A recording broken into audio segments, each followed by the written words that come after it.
Hello, lovelies. Good morning, good afternoon, good evening. Depends where you're watching from at this moment of the day.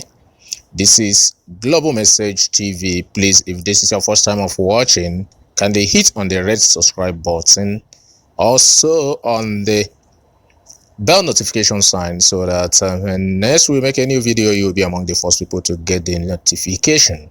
Thank you. God bless you in your own endeavors, in your own businesses, as you always keep patronizing us by watching and sharing to other people to subscribe.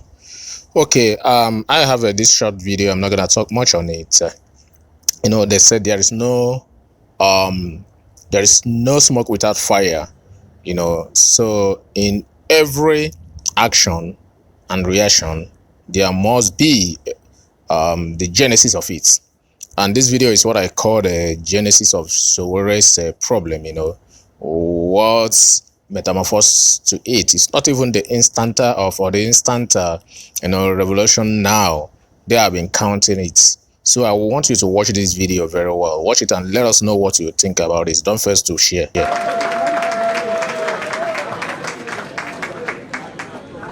You can thrill us, you can begin to thrill us, then we'll have your time. Greatest Nigerian people! Please, I want the foundation of oppression to be shaken when I ask you, or I say to you, greatest Nigerian people. Greatest of the greatest of the greatest Nigerian people!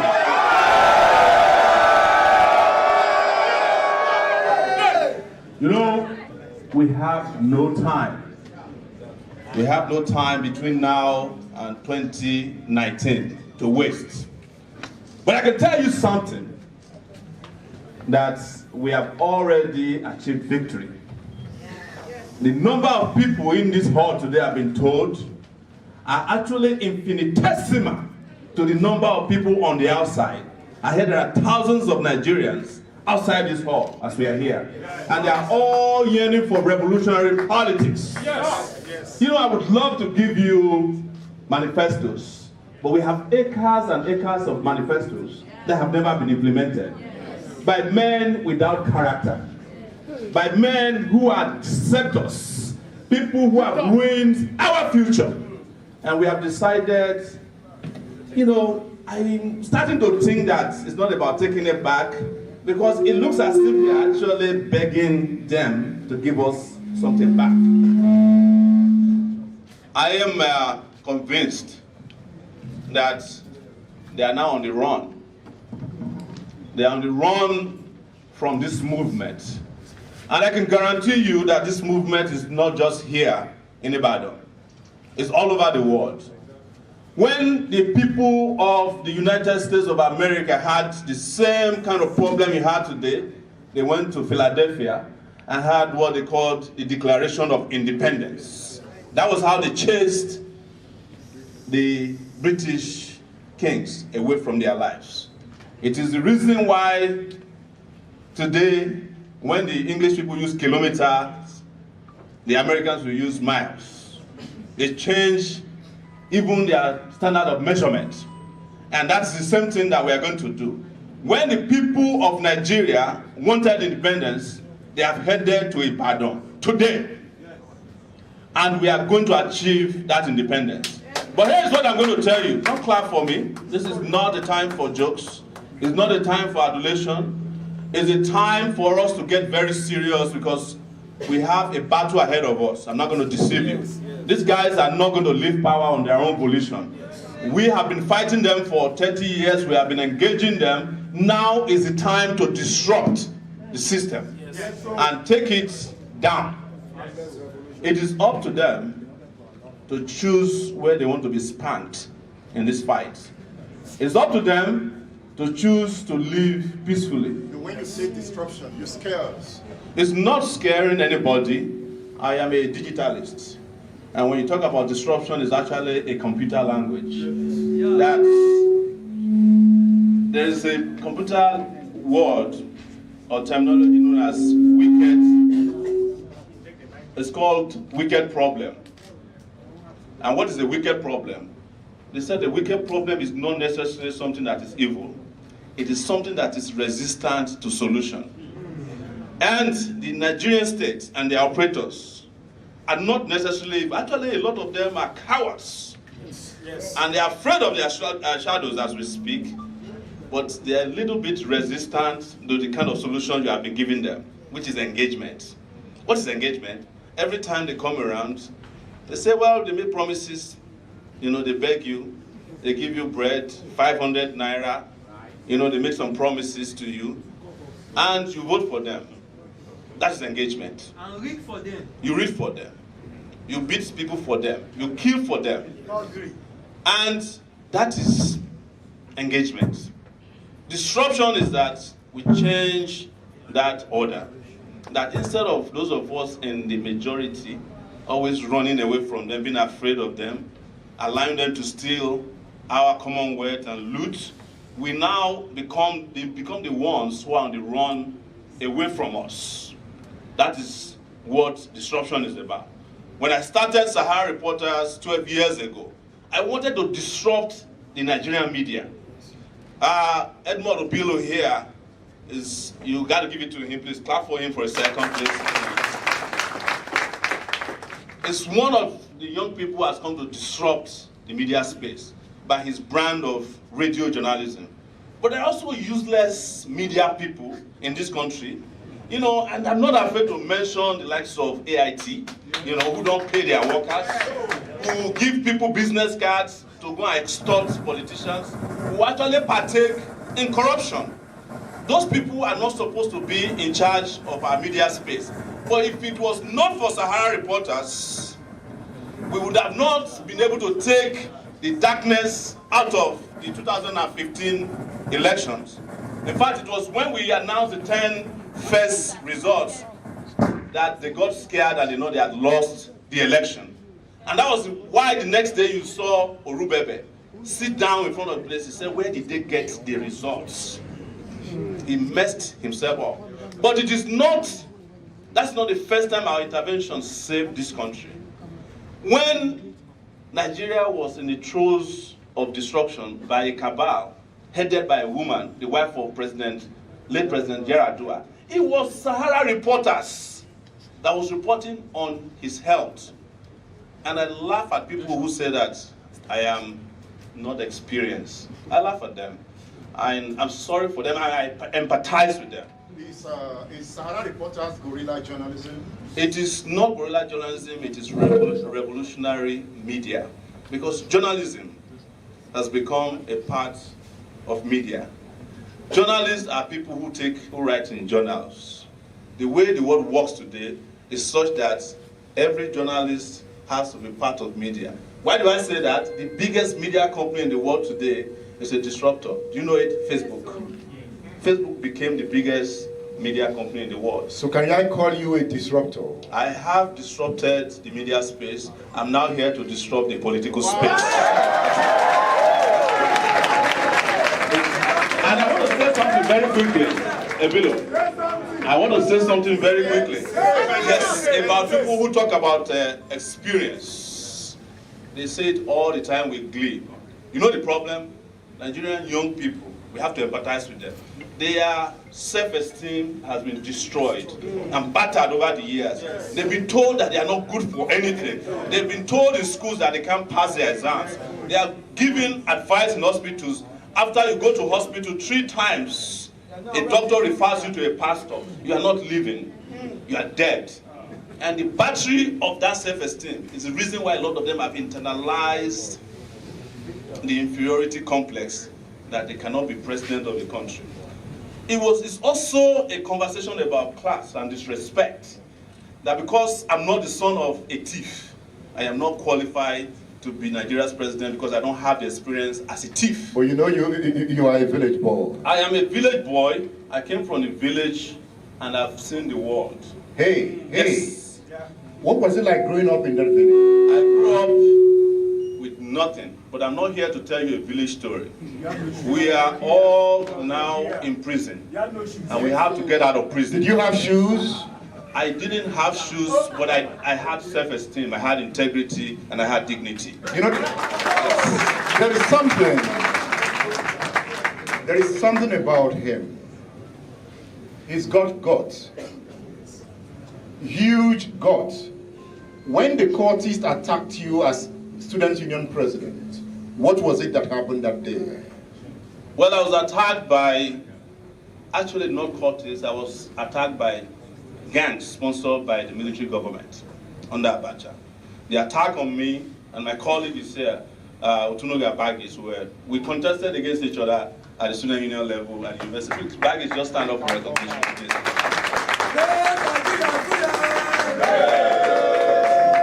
Nigerian people! Sowore is our next savior. Yes. Thank you. I was attacked by gangs assembled by the government. In fact, the attack on me was led by a police officer who was also a University of Lagos student at that time. The police commissioner at that time was Dan Baba. He served several years in prison for ordering the shooting of a media publisher, April. It was him that I also organized my attack. So don't get it wrong. The cult guys, or the gangs as you call them, were just instruments that were used at that time. It was the government that was directly responsible. But to answer your question, it is the mass that saved that night. And when the cult guys, even though they were armed to the teeth, saw 2,000 students coming from this side and another 2,000 coming from, they had to flee. And today, during our time at the University of Lagos, no students died. The year I left the University of Lagos, at least 5 students were killed on campus by the gangs. And what was I doing that for at that time? I wanted to leave a legacy at the University of Lagos that I could sacrifice my life to protect others who needed a future. I have brought myself again out, and this is very instructive. Listen to it. They're going to come after me. There's no question about it. But it is too late now. Like Martin Luther King said, I have been to the mountain top, and I've seen the promised land. It doesn't matter what happened to me now. We will make sure that we get you there by taking it back. Nothing will happen. I'm not worried about it. What is important and what matters now to me is how you get your dignity back. It's how you get your children to go to school that offers education. It's how you can have infrastructure. It took us about 2 hours to get from between Lagos and Ibadan today. Half of the road infrastructure was impassable, right? It has taken them 18 years just to refurbish Lagos-Ibadan highway. It's taken them several more years to put security together so that you are guaranteed of sleep at night. You don't have electricity. It is by design. This is the only country in the world where we pay for darkness. $16 billion was spent to improve the darkness of Nigeria under the man in Ota who is organizing a third force. Whether they're the first force, second force, third force, fourth force, all of the forces will be on the run in 2019. And I want to make a quick promise to you that we are looking at solving this problem through what we call Spicer. Our campaign is going to be spicing up our lives. I will deal with security first, right? And after security, we will have power. I mean electrical power through the mix of solar energy, coal, hydroelectricity improvements, gas-fired turbines. We'll put light in every corner of this country. It is possible. All we need to do is to be investing the money that has been stolen to improve darkness on getting us power. Infrastructure, I've said it, I want to put young people to work and turn this country into a construction site because we need 20 million housing units. Look, Nigeria's best resource is not oil. Oil is lazy economy. It is people. 180 million people. Have you heard in China about ghost cities? These are houses and apartments that have been built by Chinese people to last forever. They have not been occupied. It is the Chinese people that built it. Have you ever heard about China? Do you know of any resource in China? Have you ever heard that China had oil or gold or copper? No. We only talk about the Chinese person. And we have a chance now to talk about the Nigerian person. And Nigeria is about to conquer the world. We are going to, of course, deal with corruption, not the way they are dealing with it now. And I can tell you specifically how. Have you heard that they have a list that they are playing around with these days, right? Luther's list. But ask yourself, those of you in the Southwest, how come Obanikoro is not on that list? Because the moment you join the APC, they will deodorize you. If you are not in APC, they will criminalize you. Right? E is economy. We got to put the Nigerian economy back on international map. And again, through the hard work of his people. I'm not breaking them down, I'm just giving you the acronym today. Now, right? And of course, health is very important. But before health is that we want to restructure this country. And don't get me wrong, I am not part of those people preaching restructuring for the old people. Because the old people have been restructuring Nigeria into their pockets forever and ever. They've been doing it since they were born. I'm sorry, I don't hate old people because Wole Soyinka is old and I love him. But I do not respect old people who capitalize and prey on young people, deny them of their future, and then come around when they lose money or they lose power to talk about restructuring. If Nigeria wanted to be restructured by people like our father or your father, Olufala, he would not have accepted 100 million naira from Jonathan. All those traditional rulers who were pocketing monies that could have been used to build schools, bridges, and roads, they can't teach me restructuring. They are not interested in Nigeria that is restructured in your interest. The restructuring of Nigeria has to take an economic form first, of empowerment. And secondly, after we are done with that, we have to do away with the constitution that was created by the military. We cannot claim that the constitution of Nigeria today claims that we the people, were you part of the people that wrote the constitution? Did you vote for the constitution? So why is anybody imposing that on me to restructure Nigeria with? Of course we are going to do health and education. I come back to that. May you never be a PhD holder that has to drive a truck for Dangote. Amen. Right? Amen. And that is what we have been doing. Somebody was asking how come Dangote's company do not produce billionaires or millionaires like him. They are not designed to do that.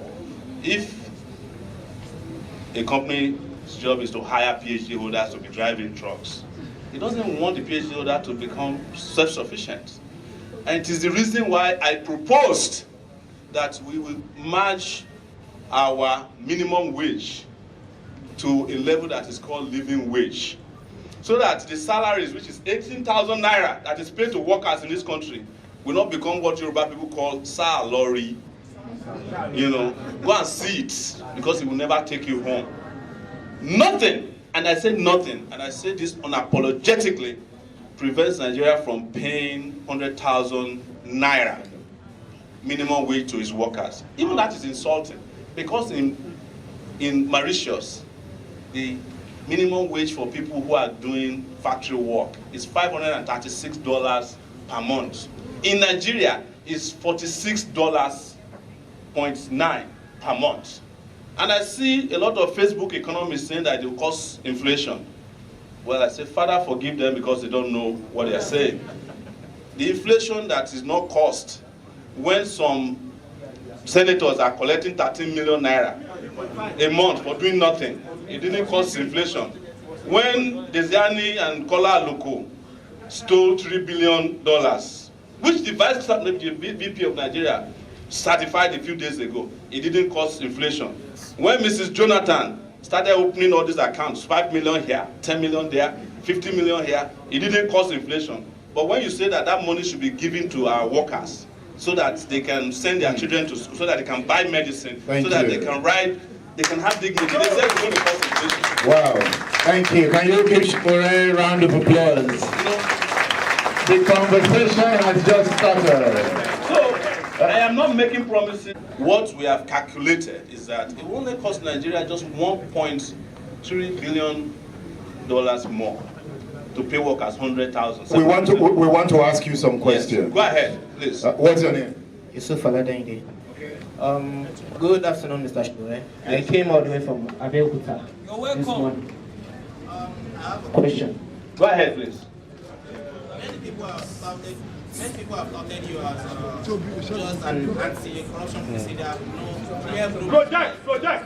With no clear blueprint on economic revivalism or social insurance for the country. How would you react to those claims, sir? I just told you that workers will be paid 100,000 naira, and I want to add 10,000 naira. That's minimum wage. I also want to add that those of you who are youth corpers will be paid 50,000, and we should be heading very quickly to 100,000 because youth corpers should be able to earn minimum wage as well. And if you are a youth corper and anything happens to you while you are in service, your parents will get paid or your family will get paid 10 million naira. Okay. You know, for insurance, or you are disabled. But let me also say, because I want to address students, we have been working on the calculation of how many Nigerian students we have in higher institutions. Can you believe that Nigerian University Commission do not know how many students are in our higher institutions? Right? They don't know. But we have figured it out, and we want to invest 50,000 naira each on every student so that when you cannot pay your school fees, you are not denied your final results. How do we have access to your plans? Are they? They are going to be uploaded online. They are going to be made physically available. We are not in a hurry to put them up because you know the other side. They are thieves, content thieves. They will steal our ideas and they will mix it around and claim it to be their own. But I'm breathing life into this so that you can understand that it's not a joke, that Nigeria can be put back to work, that Nigeria can become a country where people have respect. I've been away from this country for 19 years. That's how long I've been gone. We have a question here. And I have seen so many parts of. I don't want to compare Nigeria with the UK or the US. I want to compare Nigeria with Ghana. Go to Ghana and you will never observe any blackout. It happened 3 years ago in their country where they had some power blackout issue. It was only for a few hours a day and they were freaking out. In fact, they had to punish their president to an election loss because they felt that it took him too long to fix the power in the country. Okay. In Nigeria, they want the man who is there now who has failed so much to like what Igbenendo's father said, that if your son fails the class, don't you let him repeat. Would you allow the man to repeat another 4 years and put your life in a lockdown? Okay. Mr. Sowore, we have somebody here. Mr. Sowore, what is your political ideology? Are you a capitalist, a socialist? I am not into labels, and I don't want to be labeled in such a way that it takes away from the message that we have to give right now. Nigeria is sick, right? It needs a doctor. Whatever ideology you call that is what I am. Nigeria needs a future that can be guaranteed to its children. Whatever ideology will deliver that, you call me that. You see, all these ideologies that we are banding around, they were ideologies that were developed by other countries when they had problems and they wanted to solve them. By the time we are done with Nigeria, our own ideology will emerge and will be adopted by everybody around the world. That is my promise. To announce that we have Femi. Yes, he has been in the struggle with Gani Power and me. He hasn't given up. Comrade, the fast comrade, ayaya, aborishade nawayao, ayaya, ayaya, ayaya, ayaya, ayaya. Thank you. No, I have 30 years of experience taking a stand, and you can always count on me that when it was dangerous to do so, when I was 21 years old at the University of Lagos, I stood on the side of the people. If you have ever been on the internet, there's a video circulating of me standing behind Bashorem K. Abiola in 1993. I was 21 years old. At that time, when student leaders were being offered 505, I don't know if you guys ever heard about the car called 505. I rejected it. So why would I compromise 30 years later?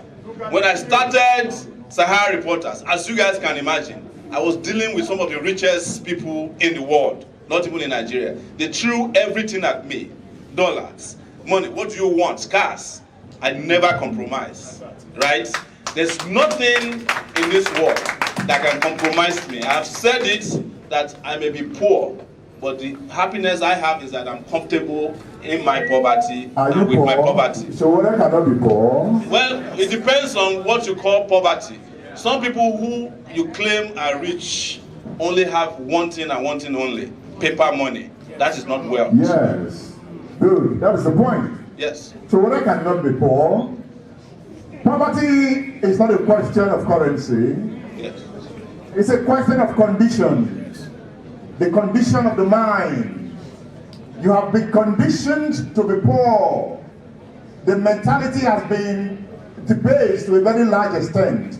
Those are the things that needs to be rescued. You want to speak to Sowore, right? Yes. Oh, Mr. President, my question goes thus. It's not president yet. It's not president yet. Yes, it's not president yet. There is no candidate, as we speak now, that is campaigning about anything in Nigeria.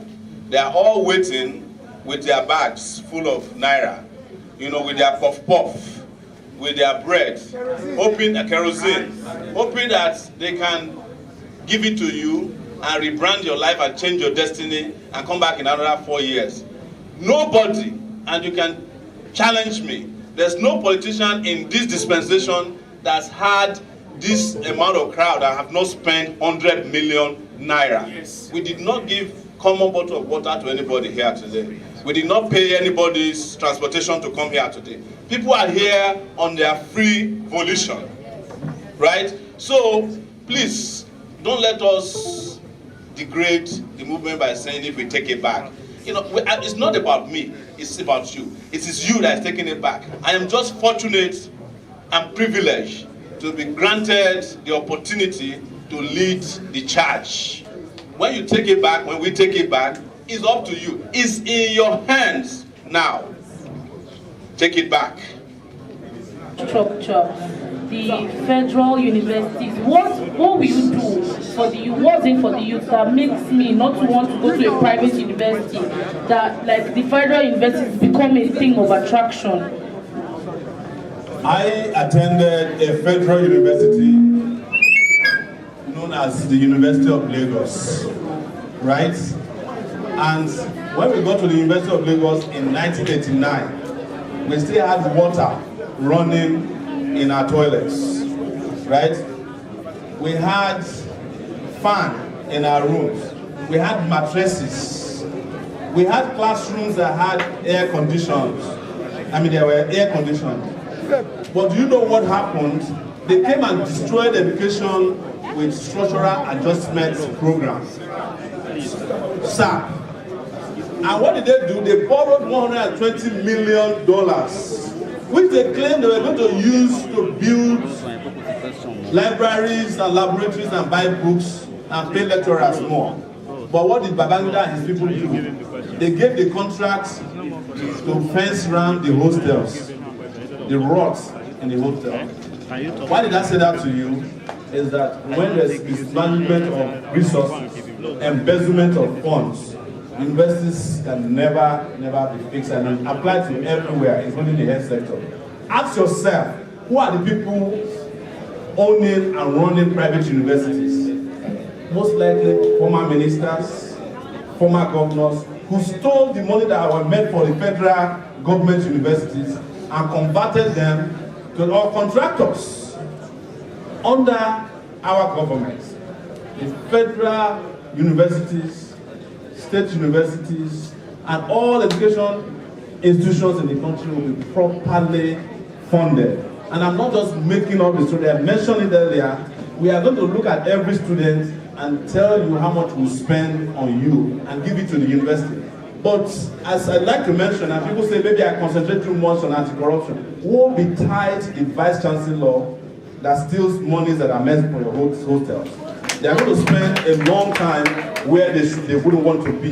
They should rot in jail. And I've said it before, I'm not making this up. When I was a student union leader, I fought my vice chancellor to a standstill.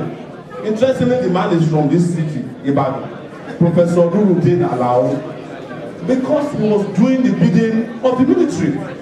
I was expelled twice from the University of Lagos. In fact, part of the reason I went to study a master's degree at an Ivy League school in the US is to prove that I wasn't a layabout when I was in university. And I can compete anywhere. If you are given the opportunity, the right kind of atmosphere to study, Nigerian students can compete anywhere in the world without going to a private university. I'm not against private universities, but public universities must be well funded. But you know what they are doing, and I'll stop there regarding the issue. They defund the federal public universities so that they can drive you to their private universities. They do the same thing with our hospitals. Doctors are directing patients to their home. Most doctors in public institutions in this country also own private institutions. Before anything happens to you, they have asked you to go and do your blood work in their private. What would you do to them? Oh my goodness. You don't want to know. I'm serious. Because I'm not only serious, I'm furious about the way they run this country. It is very easy to fish these guys out and to meet them appropriate sanctions. See, doctors swear to an oath not to do shady things. Even at that level, you can handle a lot of malpractices within the medical profession. You can handle a lot of malpractices within the legal profession. You can handle a lot of malpractices even among lecturers and what they do to our students. So, with the moment the society starts working at the highest level, at the top, it will filter down to the bottom. When are we hitting the villages? When are we moving in? You are thinking of the past. You think that villages used to be what villages used to be. My grandmother, who is 95 years old, is watching me tonight. I mean, this afternoon in Ondo State. Why? Because somebody who has a cell phone is on Facebook Live, say, come and see your grandson. We are reaching the villages already. We've moved past. That's why we say to Nigerians, an analog brain cannot lead a digital populace.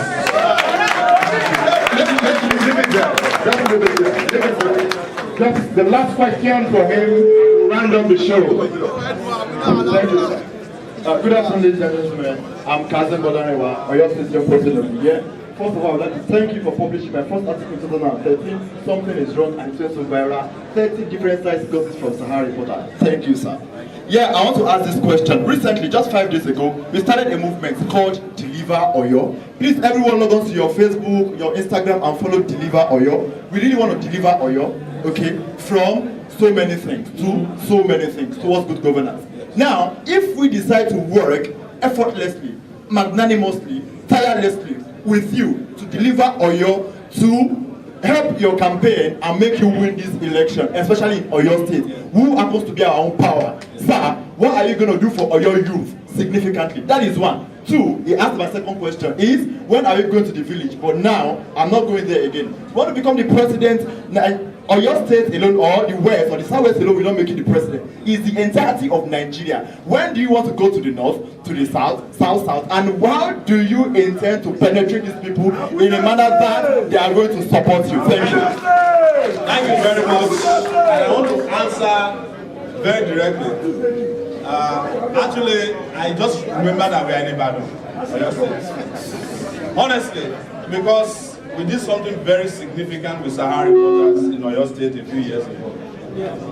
We had some young people confront the governor. Do you remember that embarrassing video? Yes. Yes.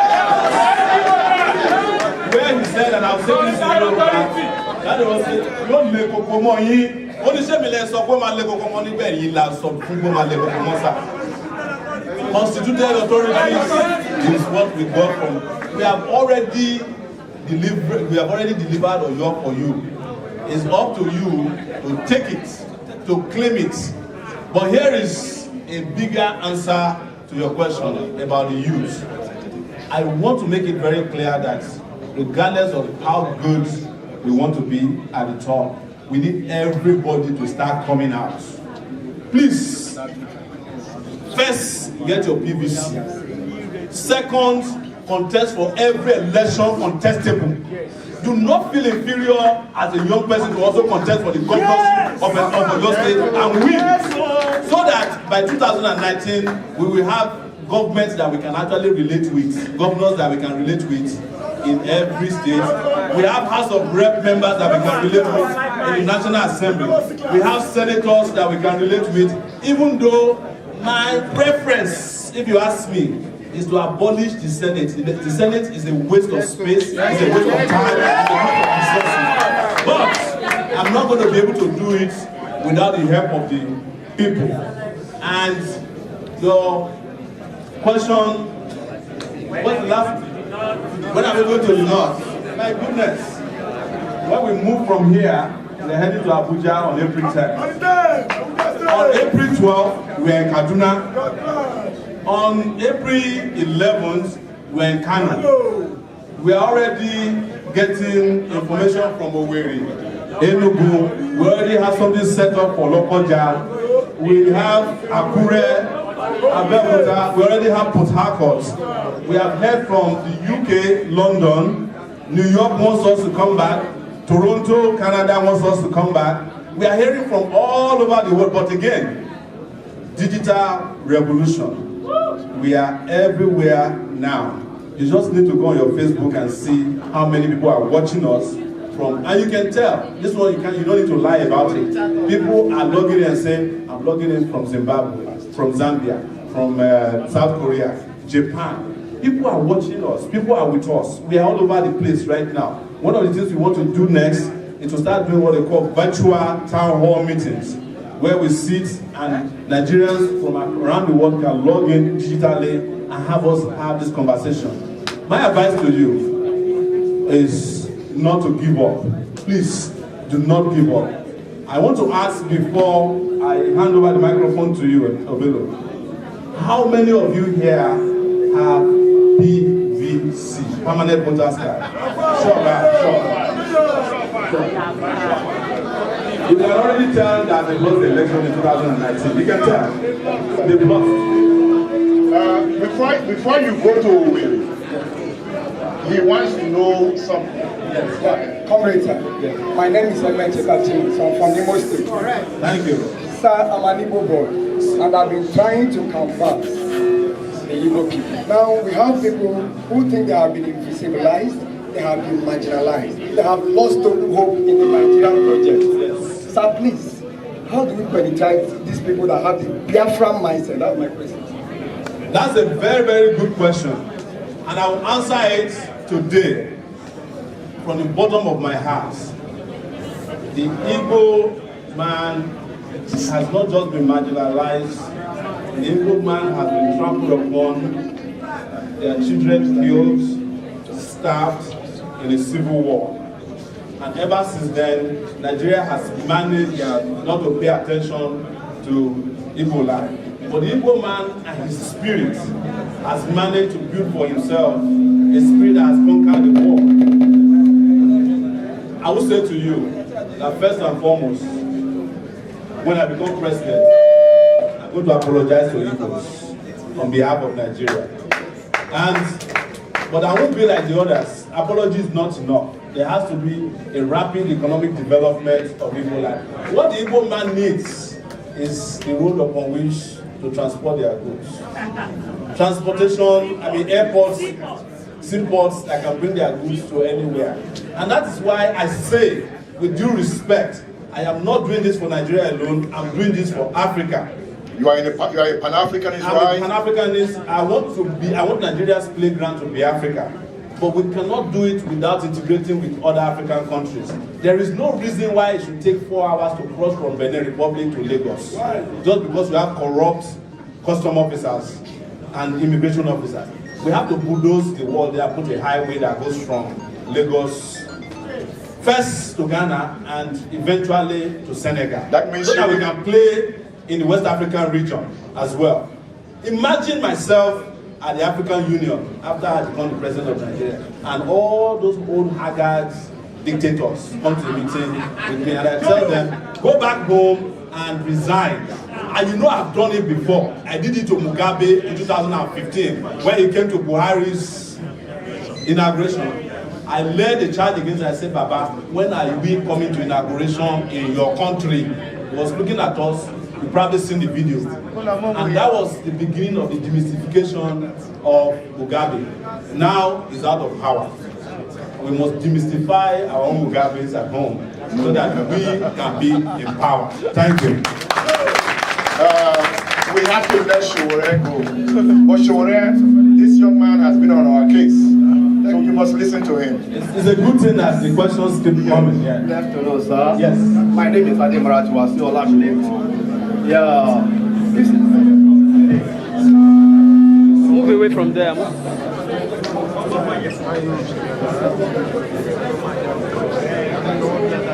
See?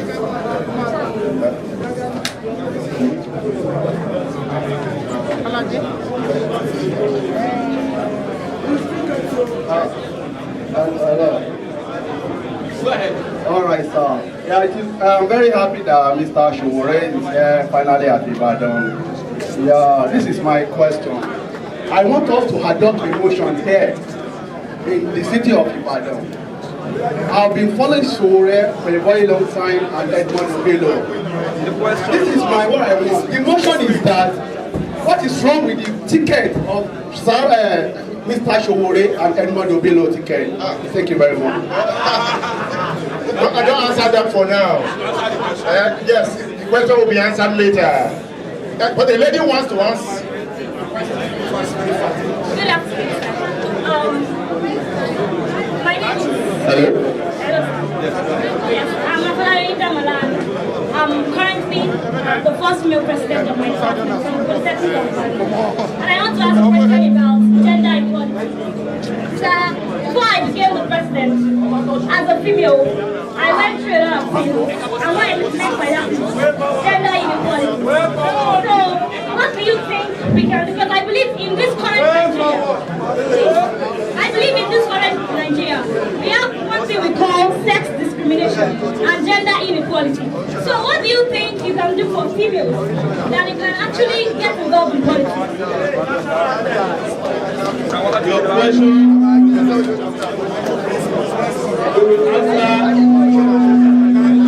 no more questions. when you come to power, you will answer that question by deliberate policy of inclusion of women. They did it in Rwanda. 60% of their lawmakers are women, parliamentarians. Ministerial positions were deliberately given to women. And we will do that for Nigeria. You should not be discriminated against because of your sex, and you should not be discriminated against because of your gender. There will be no room for discrimination when we win in 2019. And we will deliberately support candidates, female, vibrant female candidates like yourself, to get into